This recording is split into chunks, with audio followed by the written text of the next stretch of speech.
Welcome to CIS 517 Emerging Technologies. My name is Dr. Schuessler and I will be your professor for this semester. So I'd like to kind of start off the semester talking a little bit about myself, give you a little bit of feedback about who I am. I always liked knowing a little bit about my professors when I was a student myself. So that's kind of what I'm going to do here. And at the same time, I'm going to try to introduce you to the syllabus so we can talk about that a little bit so you have a pretty good idea of what the expectations are. Okay, so let's go ahead and jump on in here. And myself. So growing up, I was actually born in Oklahoma, and before everybody starts throwing stuff at the computer monitor, I grew up here in Texas. My dad's originally from Texas, born in Abilene. My mom's from Oklahoma, and my dad was attending school up there, and that's how they met. They moved down to Texas, back to Denton, Texas specifically, when I was about 6 months old, so I really haven't known any place other than Texas, at least as far as a child. When I was growing up, I loved playing soccer. I was very interested in drafting classes, things like that.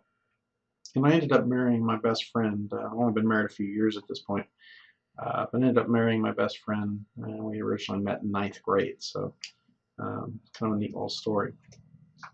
As far as my education, all of my degrees come from the University of North Texas there in Denton. I grew up in a small family-owned business, so it was very convenient to work and go to school. So I ended up staying there at UNT for quite some time. I graduated in '94 with a BBA in strategic management. I minored in real estate. I still don't know why. And I received a certificate in international business. In 2001, I graduated with an MBA in Business Computer Information Systems, and then in 2003, an MS in Information Technology. I liked it so much, I kept going and ended up finishing up with a PhD in 2009 in Business Computer Information Systems with a minor in Logistics. If you're familiar with academics at all, there's essentially a triad to our job function. We have a service component, which I really won't go into. It's essentially just serving on committees and doing some of the work behind the scenes at the university. There's our research interests, and then there's our teaching interests. So the two that probably concern you the most are research and teaching interests. My research interests are in the area of security and forensics. Individual and organizational security posture is something I'm looking at currently. I kind of like the idea of looking at the stages of security posture in an organization as well. I also like looking at privacy as it relates to portable devices. And I also am kind of interested in revolution or evolution of technology, and that's really kind of the crux of this class. As far as teaching interests, I like to teach any of the classes that relate to networking, like e-commerce, emerging technologies. Security and forensics is of interest to me. MIS classes that I've taught in the past I've always enjoyed. Project management and decision support systems, those are all areas where I teach and enjoy. Put that all together and you end up with this motley crew. It's me in the green shirt there with my dog Lou. My other dog is Buddy, and he's the crazy one. My wife's there on my right to your left. And then our kids in the background. My daughter's on the far left, my biological daughter's on the far left, my stepdaughter's on the far right. And there in the Texas shirt is my stepson, and directly behind me is my biological son. So it's a motley crew, but that's family. Okay, so what you're probably more interested in, the syllabus itself. So it's Emerging Technologies, Fall 2013. My contact information is all right there. My office hours, I'm officially here Monday and Wednesday. Occasionally I'll be in other days. If my door's open, feel free to stop by. I'm also trying out something new this semester. I'm going to try to maintain some virtual office hours. I missed those yesterday. I apologize for that. I had a little bit of a family emergency. But for the most part, I'm going to try to hold those. Got some various footnotes there you may be interested in. As far as the textbook, there's 3 books that we're going to be using. One of them is available as a PDF, and we'll talk about that again here in just a second when I get to that one. And they're kind of in order. This very first one really kind of looks at computers, kind of the history of computers. And even though it does come up to a more current period, the reason I chose this one was because it does a really good job of talking about the life before computers and kind of what led up to it. So I really like that text. The next text is Dealers of Lightning, and this really kind of doesn't quite come up to current, but it really kind of sets the landscape for where we are today, and talks about some of the issues.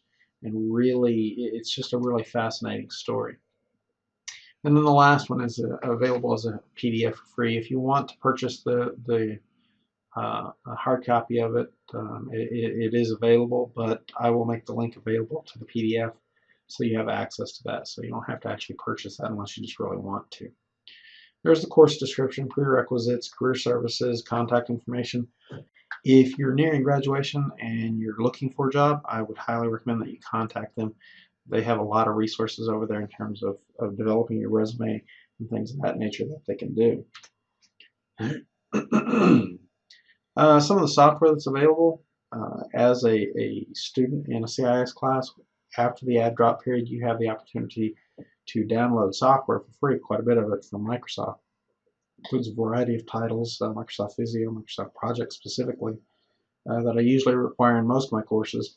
It's not really required in this course, but I do in most of my courses. But there's a lot of other titles out there as well. So certainly take advantage of that. It's a good way to gain exposure to a variety of different software packages without costing you anything. As far as course deliverables, it's really kind of broken up into a few different sections. There are team projects, there are individual projects, and then there's participation. And so we'll kind of step through each of those here in a little bit. One thing to note, if you've had me in the past, I've always required things to be due at 11:59 p.m. on Sunday evenings. I've modified that to have everything due at 9:59 p.m. on Sunday evenings. The reason for the change is that is the time, 10 o'clock is when the Blackboard Help Desk closes. And I decided that because everybody puts things off to the last second anyway, I want to make sure that at least at the last second you have the opportunity to get hold of the Blackboard Help Desk. So just keep that note in mind as you're moving throughout the semester. So as I said, there's team projects. I've already randomly assigned teams, so refer to the Blackboard YouTube video, introductory video, when I get that one up and going. That kind of shows you where things are laid out in Blackboard to find your teammates, get your team together, and get started. Unfortunately, there's no good way of doing it. It's the way the class is structured in terms of who's on what team. So I just randomly assign them. That means if you're in team 1, you've got a project that's due here really pretty quickly. And I keep in mind, because of that, I'm going to probably grade that a little bit easier than I would say team 5. There's much more time to work on their project, at least in terms of their presentation. All teams do all the team projects. It's just the presentation portion is only done by each team that's presenting that week. I'll give you some various guidelines in there in terms of the number of pages and all that kind of stuff. There's also some individual projects. They're really not meant to be too onerous, but I needed some way of assessing your individual performance, and so that's where those come in. Also note there's IP 0, individual project 0. That's basically just submitting your information sheet, honor code, and additional photograph to me by September the 1st at 9:59 p.m. That's a way for me to kind of get a little bit of information about who you guys are and to be able to associate a name with a face. Also, IP1 is a brief quiz over the syllabus. It's a way for me to verify you actually did take a look at this document and have a vague understanding of what is what. As far as participation, there's going to be some discussion board postings, and I expect you to participate in those. Though each topic will be slightly different, for the most part, I'm going to expect at least 2 meaningful public posts to the discussion board. In some cases, you'll have to post at least your first one by Tuesday or Wednesday. Check the discussion board posting for that, so that others have time to comment on it. Something that I'm trying, that I'm doing, that I was doing this last summer, that if you didn't have me this last summer, you may not be familiar with, is some of the projects I'm having you post those to the discussion boards by that Tuesday or Wednesday to kind of share with the rest of the class what you guys are doing. And it's a way for you guys to kind of feed off of each other and see what the other teams are doing, see what the other individuals are doing, so you can kind of see where your work stands or relates to others, with the goal of trying to improve everybody's performance. So be aware that of that other students are going to be looking at your work. They won't see your grades or anything like that, but they will see what you've produced. Late assignments, I don't take late assignments. Everything's posted at this point, so if you have to, try to work ahead, build in a little leeway for yourself, is what I would definitely recommend. Student expectations, you can certainly go through those at your leisure. Academic dishonesty, the assignments are submitted to turnitin.com. Don't cheat. You will get a 0 on that assignment the first time, and the second time read the policy, and you can certainly figure out that the punishments are pretty harsh, so don't do that. Next, if you have any sort of disability that requires some sort of an accommodation, realize I'm not qualified to award those accommodations. You need to contact the Center for Access and Academic Testing, and they will give you a letter to provide to me. And for the most part, I'm going to do whatever it is that they tell me to do. So I can't make the accommodations, but they can certainly recommend them, and I almost always follow their advice. As far as our schedule, this is probably the most important part of the syllabus. This is the schedule. It's certainly tentative because things change, but for the most part, I follow this very, very closely. You get the weeks there on the far left, and the next you've got the dates. The dates represent Monday through Sunday. The topic each week is there in the next column, and I've got various videos. Some of them are fun videos. They're just things to kind of lighten the mood. Other videos are required. You really need to watch those videos, and some of them aren't too long. A few of them are pretty long, so kind of take a look through those. If you open up the Word document version of the syllabus and hit the Control key, you should be able to click on those. They're hyperlinks. You should be able to click on those. The Machine That Changed the World is a very interesting series of videos. It's 5 videos. Triumph of the Nerds is also another interesting video. I believe there's 3 videos in that. There's also those textbooks I'm telling you to review, to start reading, and I kind of lay out when you should start reading those. Certainly you can start early, but kind of gives you an idea of where to start. And the far right is probably what you're most interested in. Again, they're at the top. All of these are due at 9:59 unless in the evening of that week, unless otherwise noted. And I tell you what's due that Sunday. So for week 1, this week, we have individual project 0 due, individual project 1 due, individual project 2 due, and discussion question 0 due. So those are all the things that are due this week, this Sunday at 9:59. You can kind of work your way down. If you note down there at the bottom, cool part about this class, no exams. There's a lot of writing, there's a lot of reading, but there's no exams. There's no midterm, there's no final. So when we get to the end, we're done. Team composition. Initially, I was going to try to coordinate the teams a little bit more, but I decided it was really kind of important to get the teams up and going, so I randomly assigned the teams instead. I would really encourage you, as far as the teams, the collaboration and all of that, you can certainly do that inside of Blackboard. I make those tools available to each group inside of Blackboard. However, I would encourage you to use Google.